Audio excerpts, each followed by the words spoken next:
جیسے یہ دیکھیے، ایک بار خارجیوں سے مناظرہ ہوا. خارجی سمجھتے ہیں نا، ان کے بارے میں ذرا جان لیں. خارجی ایک فرقہ ہے جو صحابہ کرام کے آخری زمانے میں پیدا ہوا. حضرت علی رضی اللہ عنہ کے ساتھ شروع میں ساتھ تھا. حضرت علی رضی اللہ عنہ کے ساتھ تھا شروع میں، بعد میں ان سے الگ ہو گیا. کیوں؟ یہ کہہ کر کے کہ حضرت علی رضی اللہ تعالی عنہ نے اس بارے میں لوگوں کو حکم مانا ہے، جبکہ حکم صرف اللہ تعالیٰ کا چلتا ہے، کسی دوسرے کا حکم نہیں چلتا.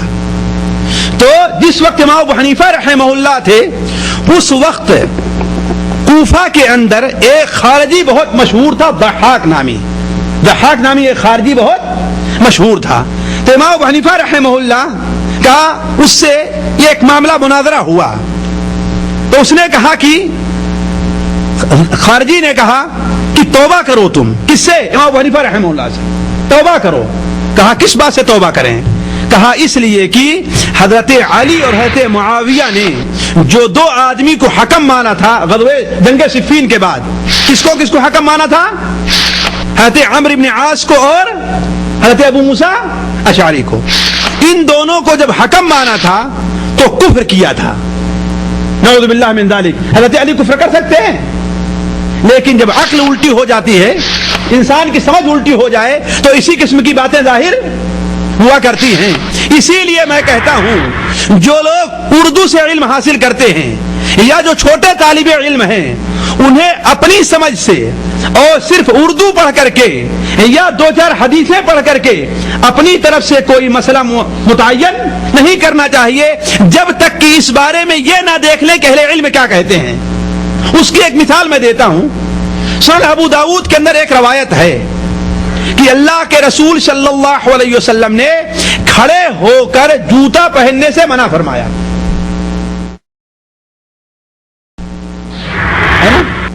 سنن ابو داؤد میں روایت ہے، کھڑے ہو کر کے جوتا پہننے سے منع فرمایا. اور جو لفظ استعمال کیا گیا ہے اس کا ترجمہ میں جوتا کر رہا ہوں نا، حالانکہ وہ نال کا لفظ ہے جس کا اطلاق چپل کے اوپر بھی ہوا کرتا ہے. یہ ہے نا، یعنی بوٹ کے اوپر بھی ہوگا، چپل کے اوپر بھی ہوگا، اور سلیپر کے اوپر بھی، ہر ایک کے اوپر اس کا اطلاق ہوا کرتا ہے. لیکن سوال یہ ہے کہ آخر آپ صلی اللہ علیہ وسلم نے جو یہ فرمایا ہے کہ کوئی آدمی اپنا جوتا یا چپل کھڑے ہو کر کے نہ پہنے، اس سلسلے میں علماء نے کیا سمجھا ہے؟ اس سے یہ سوچنے کی بات ہے. ورنہ ہم نے اپنے بعض لوگوں کو دیکھا کہ یہ جو دو بدھی والا چپل ہوتا ہے نا، اس کو ہی بیٹھ کر کے پہنتے ہیں. نعوذ باللہ من ذالک. یہ غلطی کیا ہوئی ہے؟ اس لیے کہ اہل علم کی بات کا تم نے لحاظ نہیں کیا ہے، اردو پڑھ کر کے یا صرف ایک حدیث کو پڑھ کر کے اپنی طرف سے اس کا معنی متعین کیا ہے. اور یہی سب سے بڑی گمراہی ہے. خارجیوں نے یہی بڑی گمراہی کی تھی کہ صحابہ کرام حدیث کا کیا مفہوم سمجھتے ہیں، صحابہ کرام آیت کا کیا مفہوم سمجھتے ہیں، اس سے قطع نظر، اس سے الگ ہو کر کے آیت اور حدیث کا مفہوم اپنے طور متعین کرنا شروع کیا تھا. یہ سب سے بڑی غلطی ان کی تھی. تو یہ دیکھا جائے کہ آپ نے فرمایا جوتا یا چپل کھڑے ہو کر کے نہ پہنو، تو اس سے کون سا جوتا مراد ہے؟ علماء نے اس سے وہ جوتا مراد لیا ہے جو باندھا جاتا ہے. اور ظاہر بات ہے ایسے جوتا کو انسان کھڑے ہو کر کے پہنے اور پاؤں اٹھائے گا باندھنے کے لیے، تو گرنے کا ڈر ہے کہ نہیں؟ گرنے کا ڈر ہے کہ نہیں؟ تو بیٹھ کر پہننے میں آسانی ہے، کھڑے ہو کر پہننے میں آسانی ہے. کھڑے ہو کر پہننے کی صورت میں خطرہ ہے گر نہ جائے انسان. اسی لیے آپ نے کہا کہ بیٹھ کر کے پہنا کرو. اور اگر ان چپلوں کے اوپر بھی حکم لگا دیا جائے تو بھلا بتائیے، بیٹھ کر پہننا آسان ہے، کھڑے ہو کر پہننا آسان ہے اس چپلوں کا؟ جی یہ چپل ظاہر کھڑے ہو کر پہننا آسان ہے. تو میں عرض کر رہا تھا کہ ایسے لوگ جو چھوٹے طالب علم ہوں یا اردو پڑھتے حدیثیں پڑھتے ہوں، انہیں کسی حدیث کا مفہوم متعین کرنے کے لیے ضروری ہے کہ پہلے دیکھیں کہ اہل علم اس بارے میں کیا کہتے ہیں. تو نعوذ باللہ من ذالک، حضرت علی رضی اللہ عنہ کفر کر سکتے ہیں؟ حاشا للہ، حاشا للہ. بلکہ اگر کوئی یہ کہے کہ آج سورج نہیں نکلے گا، سورج ٹھیک دوپہر میں ہو، اور کہے کہ سورج نہیں نکلا ہے، تو اس کی بات کی تصدیق تو کی جا سکتی ہے، لیکن اس کی تصدیق نہیں کی جا سکتی ہے. علی رضی اللہ عنہ کفر کریں گے. نعوذ باللہ من ذالک، حاشا للہ. کیوں؟ اس لیے کہ اللہ تبارک و تعالی نے اور اللہ کے رسول صلی اللہ علیہ وسلم نے ان کی فضیلت بیان کر دی ہے، اس لیے ان کے بارے میں شک کرنا یہ بھی کفر ہے ساتھیوں۔ تو امام ابو حنیفہ رحمہ اللہ سے خارجی نے کیا کہا کہ حکمین کے معاملے کو جو تم جائز سمجھتے ہو اس بارے میں توبہ کرو تم۔ تو کہا کس چیز سے توبہ کریں؟ کہا کس سے توبہ کرو؟ کہا تم مجھ سے مناظرہ کرو گے؟ کہا ہاں ٹھیک ہے، مناظرہ کرنے کے لیے تیار ہوں۔ کہا اچھا یہ بتاؤ، ہمارے تمہارے درمیان میں جب مناظرہ ہوگا تو اس کا فیصلہ کون کرے گا؟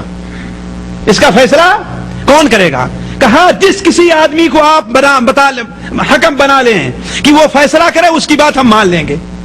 تو کہا ٹھیک ہے اے فلاں شخص، ایسا کرو کہ ہم دونوں بحث کر رہے ہیں اور تم درمیان میں فیصلہ کر دینا۔ کہا ٹھیک ہے، موافق ہو؟ کہا موافق ہیں۔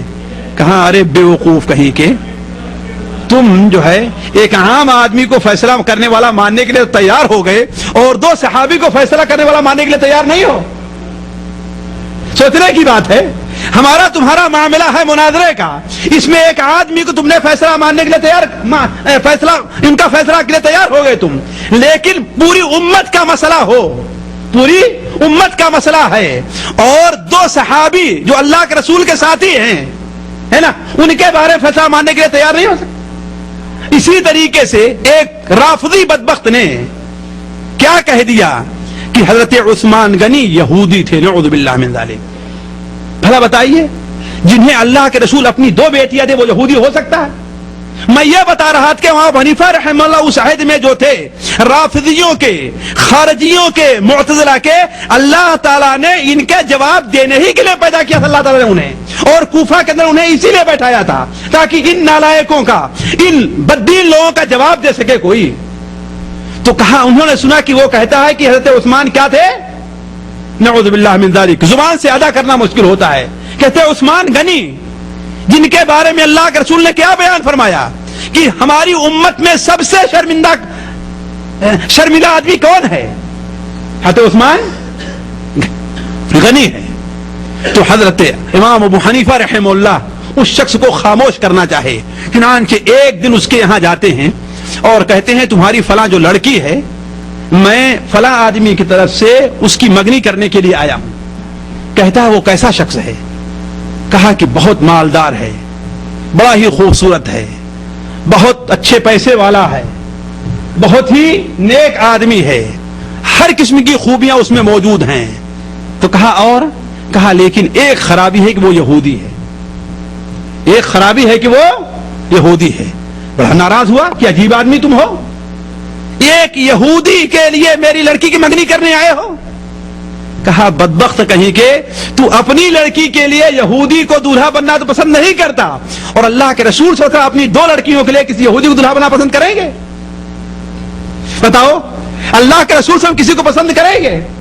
کہا بالکل خاموش، چپ چاپ ہو گیا، کوئی جواب نہیں بن پایا۔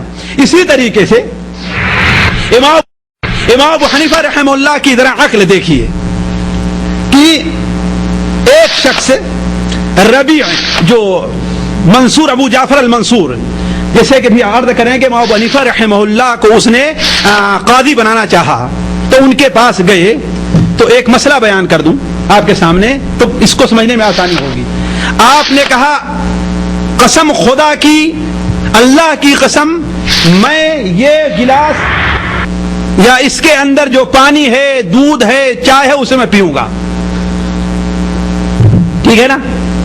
آپ نے قسم کھا لی اور کہہ دیا کہ انشاءاللہ، تو اگر آپ نہ پیے پھر بھی آپ پر کوئی گناہ نہیں ہوگا، ہے کہ نہیں؟ اور اگر آپ نے انشاءاللہ نہ کہا اور نہ پیے تو آپ کے اوپر کیا ہوگا؟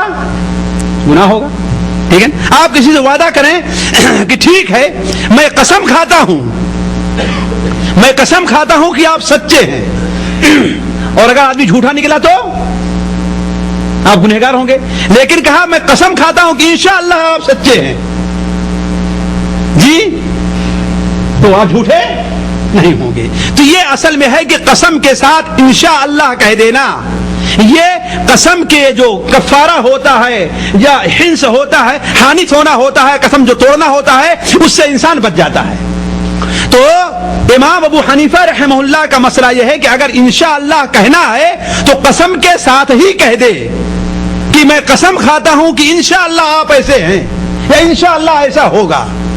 اور حضرت عبداللہ ابن عباس رضی اللہ عنہما کا مسئلہ تھا کہ کوئی بات نہیں، اگر کچھ دیر میں بھی انشاءاللہ کہے پھر بھی کام چل جائے گا. مثال کے طور پر ہم نے بھائی ٹھیک ہے بھائی میں وعدہ کرتا ہوں، میں قسم کھاتا ہوں کہ میں آپ کے ہاں آؤں گا. پھر آپ تھوڑی دیر بیٹھے ہیں 10 منٹ 5 منٹ، ہاں انشاءاللہ میں آؤں گا، بلکہ 1 گھنٹے کے بعد بھی چلے تو امام حضرت عبداللہ بن عباس کہتے ہیں کہ ہاں یہ قسم کھانا اور انشاءاللہ کہنا صحیح ہوگا. لیکن امام ابو حنیفہ رحمہ اللہ کہتے ہیں کہ ایسا کرنا صحیح نہیں ہوگا. تو ربیع جو منصور کا حاجب تھا، پہرے دار تھا، اس نے کہا کہ اے امیر المؤمنین، یہ ابو حنیفہ جو ہے نا آپ کے دادا کی مخالفت کرتے ہیں، آپ کے دادا کی مخالفت کرتے ہیں، یعنی یہ کہتے ہیں قسم کے ساتھ ہی انشاءاللہ کہنا ضروری ہے، اور آپ کے دادا کہتے ہیں کہ انشاءاللہ کہنا قسم سے ضروری نہیں ہے. تو امام صاحب نے کہا کہ امیر المومنین اس کے بارے میں سن لیے، یہ سمجھتا ہے کہ اس کی گردن میں آپ کی بیعت نہیں ہے، یہ آپ کی مخالفت بھی کرتا ہے. کہا کہ وہ کیسے؟ کہا اس لیے کہ آپ کے سامنے تو کہتا ہے کہ ہاں حضور میں عہد کرتا ہوں کہ آپ کی اطاعت کروں گا، لیکن جب گھر جاتا ہے تو کہہ دیتا ہے کہ انشاءاللہ، گھر جاتا ہے تو کہتا ہے انشاءاللہ. اس لیے ظاہر بات اب یہاں پر انشاءاللہ قسم کھا لے رہا، گھر جا کے انشاءاللہ کہہ دے گا. تو منصور نے کہا ربی سے کہ دیکھو ابو حنیفہ کے منہ نہ لگو، اس سے تو کبھی جیت نہیں سکتے. تو جب باہر نکلنے لگے تو ربی نے کہا کہ آج تو آپ نے مجھے قتل کرا دینا چاہا تھا، آپ نے مجھے قتل کرا دینا چاہا تھا. کہا وہ کیوں؟ کہا کہ آپ نے ایسا کہا کہ تم نے میرے ساتھ برا کرنا چاہا ہے کہ نہیں ہے، تم نے میرے ساتھ دھوکہ کرنا چاہا، تو ہم نے اپنی بھی جان بچا لی اور تمہاری بھی جان بچا لی، ہم نے اپنی بھی جان بچا لی اور تمہاری بھی جان بچا لی. اس لیے کہ میں خاموش رہ جاتا تو امیر المومنین میرے بارے میں بدظن ہو جاتے اور مجھے قتل بھی کر سکتے تھے کہ ہاں بھائی میں ان کے دادا کی مخالفت کرتا ہوں. تو عرض کرنے کا مقصد امام ابو حنیفہ رحمہ اللہ کو اللہ تبارک و تعالیٰ نے اس قسم کی عقل سے نوازا تھا، اور اللہ تعالیٰ نے انہیں بڑی عقل اور بڑی سمجھ عطا فرمائی تھی. اب اس عقل کے ان سے متعلق جو واقعات یا اس قسم کے فقہی نکات نقل کیے جاتے ہیں، اس کے اندر لوگوں نے اس میں کوئی شک نہیں، بہت مبالغے سے بھی کام لیا ہے. بہت سی ایسی چیزوں کو امام ابو حنیفہ رحمہ اللہ منسوب کر دیا ہے جس سے وہ بری ہیں. جس طریقے سے کہ ہندوستان میں لطیفہ کہنے میں یا نکتہ کہنے میں اکبر کا درباری بیربل بڑا مشہور ہے نا، تو جتنے لطیفے لوگوں لکھتے گئے سارے کے سارے کس طرف منسوب کر دیے ہیں؟ بیربل کی طرف منسوب کر دیے. اسی طریقے سے بہت سے ایسے اس قسم کے فقہی نکات لوگ جتنے ڈھونڈے ہیں سارے کے سارے امام ابو حنیفہ کی طرف منسوب کر دیے ہیں. حالانکہ ساتھیوں بعض ایسی چیز ہوتی ہے جس سے امام ابو حنیفہ رحمہ اللہ کی ذات بالکل بری ہو سکتی ہے. اس کی ایک مثال میں دیتا ہوں. اسی لیے میں کہتا ہوں ساتھیوں کسی کی محبت میں پڑھ کر کے اس قدر غلو نہیں کرنا چاہیے کہ اس کی طرف ایسی باتیں منسوب کر دے جس سے اس کی ذات بری ہو. مثال کے طور پر الخیرات الحسان کے اندر تاریخ بغداد کے اندر ایک قصہ نقل کرتے ہیں لوگ، لیکن میں یقینی طور سے بتاؤں کہ یہ غلط ہے، اس لیے کہ امام ابو حنیفہ رحمہ اللہ ایسا نہیں کر سکتے اور نہ ان کا شاگرد ایسا کر سکتا ہے. وہ واقعہ کیا بیان کرتے ہیں کہ ایک بار امام ابو یوسف رحمہ اللہ بیمار ہوئے. امام ابو یوسف کون تھے؟ امام ابو حنیفہ کے سب سے بڑے شاگرد تھے. بیمار ہوئے تو امام ابو حنیفہ رحمہ اللہ نے کہا کہ یہ نوجوان اگر انتقال کر گیا تو پھر اس جیسا نوجوان دنیا میں نہیں رہ جائے گا، ایسا علم والا دنیا میں نہیں رہ جائے گا. تو لوگ یہ بات جا کر امام ابو یوسف رحمہ اللہ سے کہے کہ امام ابو یوسف رحمہ اللہ سمجھے کہ اب تو میں بہت بڑا عالم ہو گیا ہوں. اس لیے میں کہتا ہوں میں اس کو قبول نہیں کرتا. اللہ کے جو نیک بندے ہوتے ہیں، جو صحیح طالب علم ہوا کرتے ہیں، جو اپنے امام کے صحیح ماننے والے ہوا کرتے ہیں، وہ کم سے کم اپنے استاد کے بارے میں ایسا نہیں سوچ سکتے. اسی لیے میں کہتا ہوں کہ یہ بات غلط ہے، لیکن لوگ بدقسمتی سے امام صاحب طرف ایسی چیزیں منسوب کرتے ہیں. تو امام ابو یوسف رحمہ اللہ کیا کیے کہ الگ ہٹ کر کے اپنی ایک الگ مجلس قائم کر لی، الگ آ کر کے اپنی ایک الگ مجلس قائم کر لی. امام ابو حنیفہ رحمہ اللہ کو یہ بات اچھی نہیں لگی یہ بات اچھی نہیں لگی. تو انہوں نے ایک شخص کو بھیجا اس کے پاس, ان کے پاس, کہا جا کر کے یہ مسئلہ پوچھو